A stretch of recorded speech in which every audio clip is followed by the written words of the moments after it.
Ladies and gentlemen, the acting manager of O's The Mentalists and senior insider for the NFL at ESPN, Adam Schefter. Yeah. Shefty?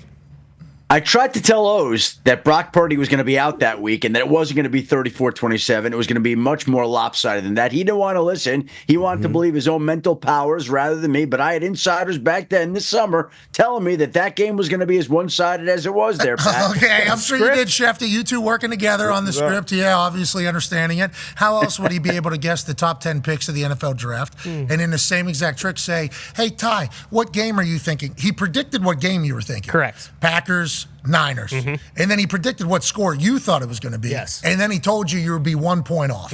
You're 1 point off. You're going to be close or whatever. So as that game starts out, it's like a lot of points are being scored. I'm like, holy shit. Here we go. I'm like, are we live betting this thing right now that O's is right? And then it just continues to go one way and the other side stays. He never said which time they play, though. He was saying they're going to meet again.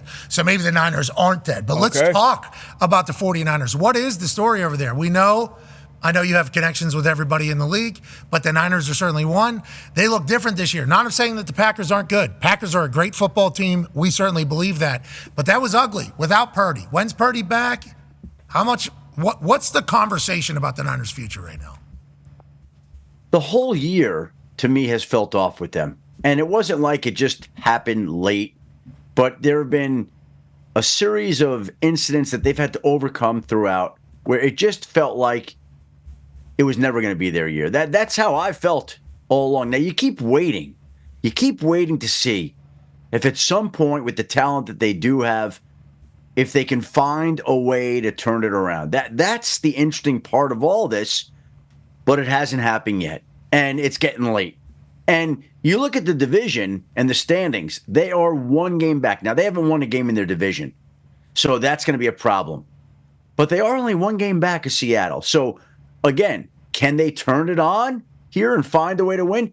They haven't played well enough to be able to do that so far. They've had too many injuries to be able to do that so far. You talk about yesterday and going into Green Bay with Brandon Allen at quarterback. Here's the schedule. Tough game Sunday night.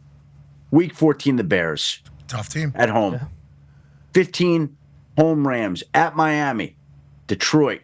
Good luck there. Maybe the Lions have everything wrapped up. At Arizona. 2 weeks. Again, the Niners, they just have not played consistent enough football.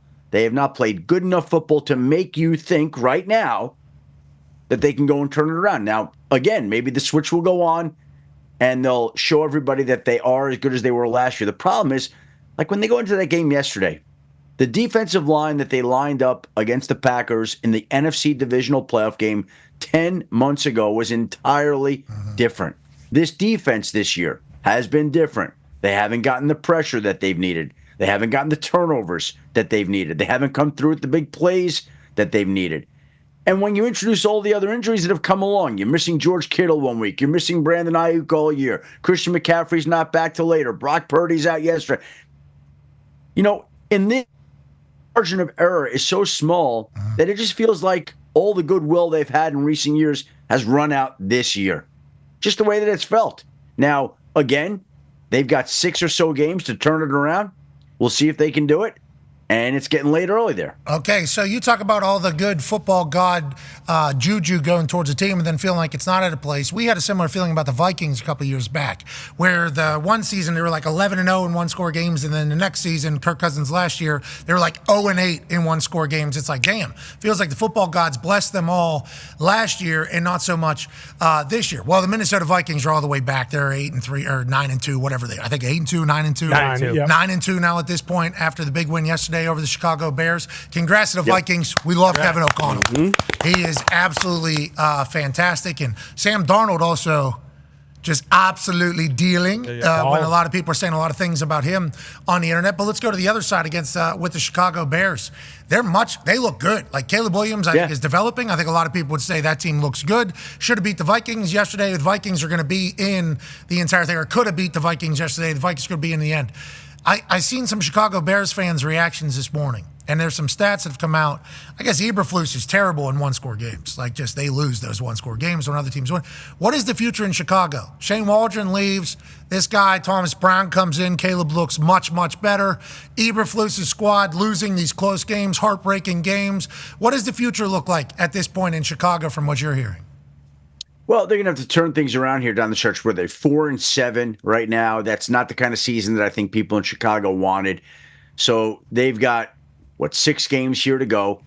And there's so much that's decided in this stretch run for so many franchises, right? Like, again, people brought up the Giants and the owner coming out and saying, everybody's safe. But there's a lot of football left that has to be played. And here, similar in Chicago, Caleb Williams has looked better the last 2 weeks. They've gotten the play calls in under offensive coordinator Thomas Brown faster. He's gotten the ball out of his hands quicker.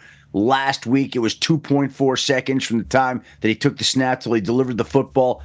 And the offense has just looked improved. If they can build upon that, then that's great. But right now, they're not winning football games.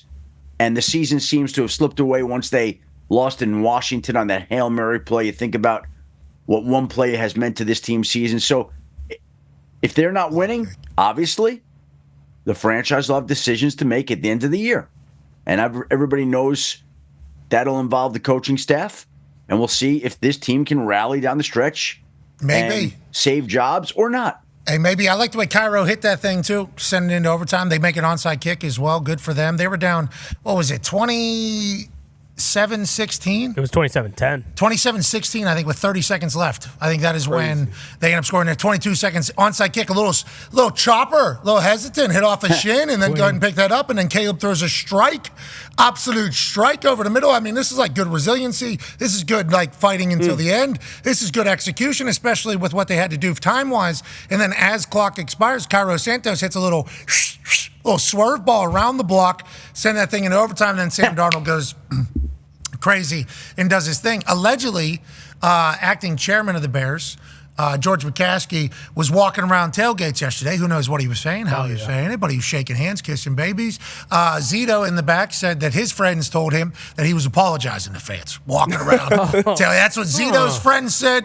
We don't know how intoxicated or how real that is. A lot of fire fluces as well, and then just I know, stuff like that. Okay, well, so he's going out into a mosh pit out there. To get through there, you got to do what you got to do, but he wanted to go see these Bears fans and let them know we're trying. Turn this thing around. We'll see what the future holds there. Conman has a question for you, Schefty. Yeah, Schefty, with the coaches kind of on the block here, I know last week you said, 7 to 10 maybe could be removed next year. But when we're talking about some teams that, with their first year of these new head coaches, like the Raiders and the Patriots, are teams like that, are those guys safe no matter what? Because obviously yesterday, as a New England Patriots fan, was one of the most pitiful displays of football I've ever seen. And then, of course, with the Raiders, they also are not having a great year right now. I always say nobody's safe. That's the way I operate. The owners are making so much money, they could do whatever they want. Now, I could say this, and it's a perfect example, right? There were some people talking about New England, and then I spoke to some more people at the end of the week, and they're like, no. Robert Kraft is not doing anything. He's keeping Jerod Mayo. He's keeping Jerod Mayo. Okay, great. Now, again, I think that's his plan. He's keeping Jerod Mayo. And then you go and you play a game like that against Miami, and you wonder, does something like that cause the owner to rethink anything? One game, probably not. What if this team plays like that continuously down the stretch? What does Robert Kraft then do? And that's why these last 6 weeks, what gets interesting to me is owners may have plans not to do anything, not want to do anything, and then inevitably, there are some teams that limp to the finish line. The fans aren't showing up. The stadiums are empty. The fans who are there are booing and angry. And so these last 6-7 weeks, no matter what somebody thinks today, on Monday, November 25th, these last 6 weeks go a long way towards determining what happens with some of these franchises at the end of the season and what the owners ultimately decide to do. You said you heard from, your source that Kraft said at the end of the week, he's not doing anything. Kraft's not going to do anything with Coach Mayo. He's going to be patient. And then, man, what did you see on TV? Yeah, after the Christian Gonzalez touchdown, there's a scoop and score. And Bob Kraft and Jonathan Kraft, I don't know what they're talking about, but that wasn't like a, hey, we just scored conversation. They're clearly very, very pissed off. And then, Schefter, when the coach comes out and says something like he does after the game where, during the game, once they step on the field, like, I can't really do anything for him. Obviously, I don't know shit about, coaching and anything like that. But is that anything that would be kind of considered as, well, what the hell do you mean from an owner's standpoint when you hear a coach say something like that? Well, I think there are instances in these final games that help sway an owner's mind one way or another. And again, they may think they're not doing anything, and that is the plan. But plans change over time. And it's up to those teams, these staffs, these players, to do enough to make sure that those plans don't change. Now, again, that was a bad loss yesterday in Miami. They looked rather listless and uninspired.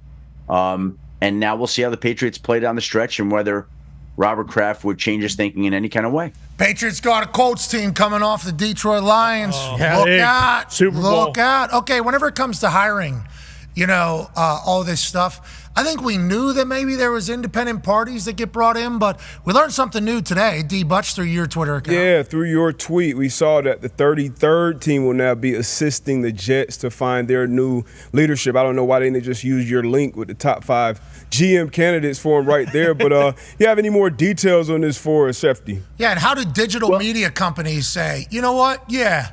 We'll take a couple million to help you advise. Mm-hmm. Sure. And I would like to, at this moment, Schefter, I don't know if you want to put this tweet out. Yeah, you should. Our show and all the people that work on it, whether it's, Connor would love to give some insight. Absolutely. But D-Butch, AQ, Chuck Pagano, Bill Belichick, he kind of works for like everybody's team, but we get Lombo.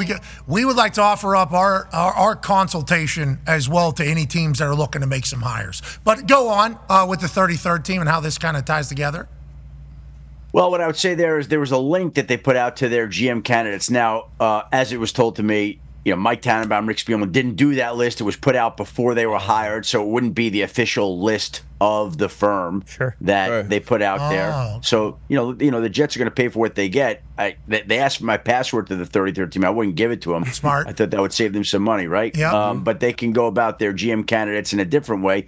And Mike Tannenbaum is obviously experienced in this area. Rick Spielman is experienced in this area. Rick helped the Commanders launch their search that resulted in them hiring Adam Peters at GM and Dan Quinn at head coach. So now they'll be involved with the 33rd team. And the Jets really hired the 33rd team. They didn't hire Mike and Rick for their data and analysis. And yes, they could have come to the Pat McAfee Show and leaned on you guys. No, not them. We're just saying anybody else that wants to do it. We are open to the conversation. We'll do a bunch. We'll do a bunch of Zoom calls. Yeah, hey, we'd love to do. We'll meet. Pat, We're 34th. I'm willing to even join forces with you, and together we could come up with a think tank. And I guarantee you that we would have some good, juicy, successful ideas that could be hatched. 1,000,000%. Now we need O's to get back to swinging a hot bat. Yeah, because we would bring him in. We would bring him into this entire thing as well. But we're just saying, hey, if we're hiring digital media companies to do shit in the NFL, we'd love to put our names into that. Yeah, got 5 fantasy football teams. Boom. How'd we do this weekend? Fantastic. We beat Saquon. We beat Saquon. Wow. Saquon was on the other team. We beat him, Schefty. How do you feel about that? Who was on your team that beat Saquon? To be clear, I have no idea who's on this team. Just owner. I'm owner. Yeah. I'm a hands-off. Stay out of it. I'm a hands-off. I'm like Shad Khan down there. Yep. I don't know what the hell's going on, but I'm going to stay out of it. My son, now, he's chief football strategist.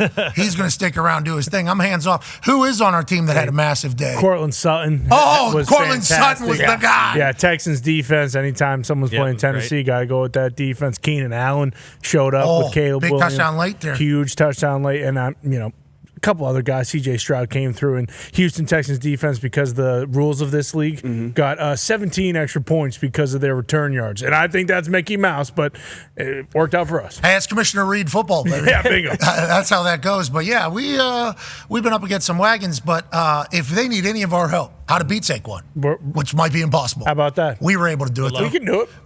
No big deal. Ty has a question for you, Schefter. Yeah, Schefter, if he isn't claimed, Dan Jones is supposed to clear waivers at 4 p.m. today, and all of a sudden there's kind of a firestorm. Teams just lining up. Hey, they want to sign him. Who are you hearing? Who's going to end up signing Daniel Jones, and is it going to happen today? Well, you have to understand what this is about. And he goes through waivers. I would expect that he clears waivers at 4 o'clock. And anybody that signs him gets a former starting quarterback for the rest of the year for basically $375,000. And not only do they have to pay him $375,000 for a good backup, like you just compare Daniel Jones to the backup quarterback on a lot of these teams and say, who would you rather have? But then if he goes and leaves this offseason and signs with another team, even for backup quarterback money, $7-8 million a year, the Ravens then would get a compensatory draft pick, or the Vikings, or whoever signs him, right? So the upside in signing this guy is you get him as a backup and you get a compensatory draft pick for $375,000.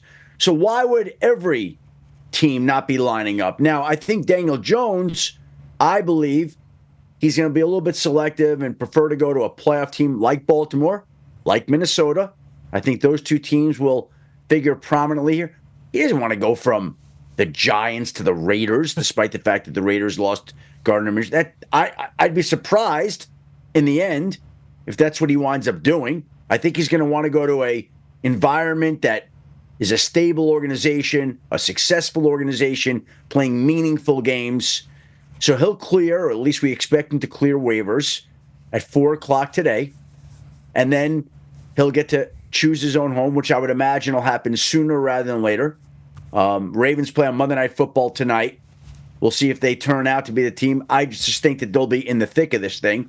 And I think there are other playoff teams as well that'll be in the thick. Like if you were Daniel Jones, why would you not want to go play for Kevin O'Connell or John Harbaugh or some of these teams out there having the types of seasons that they are?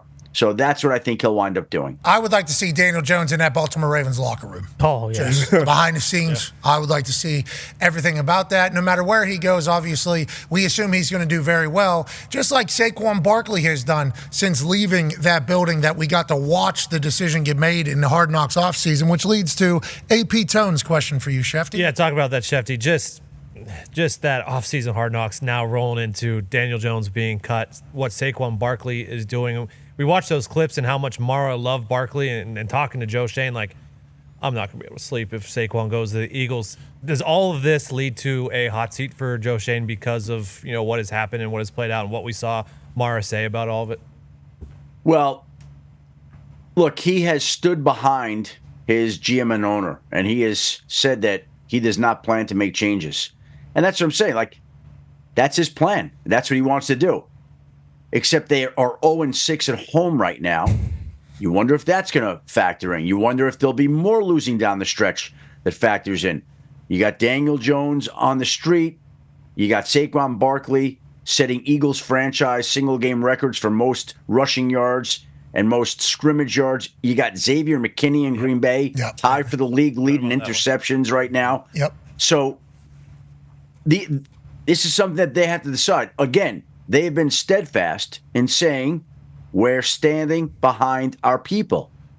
So we'll give them the benefit of the doubt. But I'm just saying, so what? So what? The offensive player of the year could have been here, and also the defensive player of the year Not a big deal. could have been here, and we're here. And the guy that we decided to keep instead of these guys, he's not here either. All Just three. cut his ass. Okay, so what? I mean, that is, if you're Joe Shane, you're looking in the mirror going, I got no shot. I screwed up. I don't know what I'm doing. I don't know. Yeah. What the hell? All these decisions have to be made, obviously, and it's easy. Here's the other thing about it. Like, they're on Hard Knocks in the offseason. Oh, my God. The worst. Is that sort of survive? You could just see, I'm like, oh, my That God. show? We're see all like that these version clips. of the show. There's no way that show is nobody's maybe ownership that doesn't know what this show was like this past year, but there's no way anybody signs up for that, right? No way. You know what? Here's how I would sign up for that. If Patrick Mahomes were my quarterback, if Lamar Jackson were my quarterback, if I had a long-standing, successful organization, But then you're not. with a history.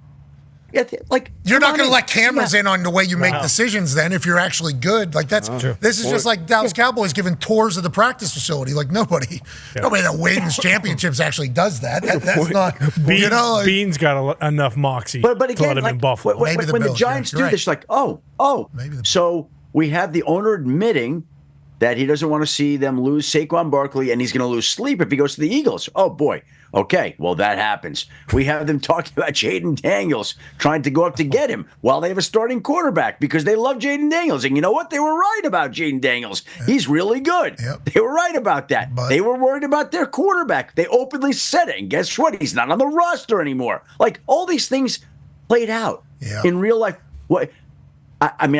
Listen, I love access. And I'm all for seeing what teams do, but agreed.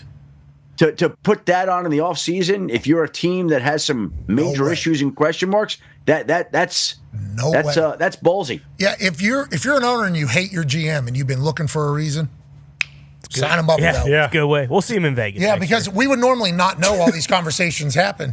We would not have a clue. Well, you would think they happen, but you just don't know that they happened. Yeah, you're right. And while we're watching it, we're like, wait, we have better conversations in the think tank, I think, than they're actually having. What the hell? About which led even more to like, is this how it is everywhere, or just this one place that doesn't win?